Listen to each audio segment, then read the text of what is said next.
আর বোনের আশীর্বাদের ভিডিওটা। আর আমি একটা ব্ল্যাক কালারের শাড়ি পরেছিলাম, তার সাথে একটা পার্লের সেট পরেছিলাম, আর সৌরভ একটা হোয়াইট কালারের পাঞ্জাবি আর ব্ল্যাক জহর কোট দিয়ে পরেছিল।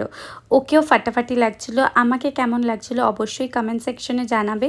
এই শাড়িটা আমার ননদ আমি যখন আমরাবাতিতে ওর স্বাদের অনুষ্ঠান অ্যাটেন্ড করতে গেছিলাম তখন দিয়েছিল।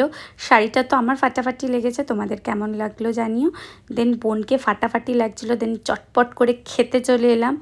ভাত, ডাল, ঝুরি আলু ভাজা, স্যালাড, লেবু, পাতুরি ছিল, কালিয়া ছিল, চিতল মাছের পেটির কষা ছিল, দেন চিংড়ি মাছের মালাইকারি ছিল, চাটনি ছিল, পাঁপড় ছিল, পোলাওও ছিল, গোলাপ জামুন ছিল, রাবড়ি ছিল, দেন কুলফি ছিল আর পান ছিল।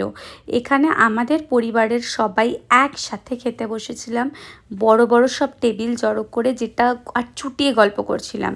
আর এখানে আমি তো পুরোপুরি খাওয়াতে একবারে মগ্ন ছিলাম।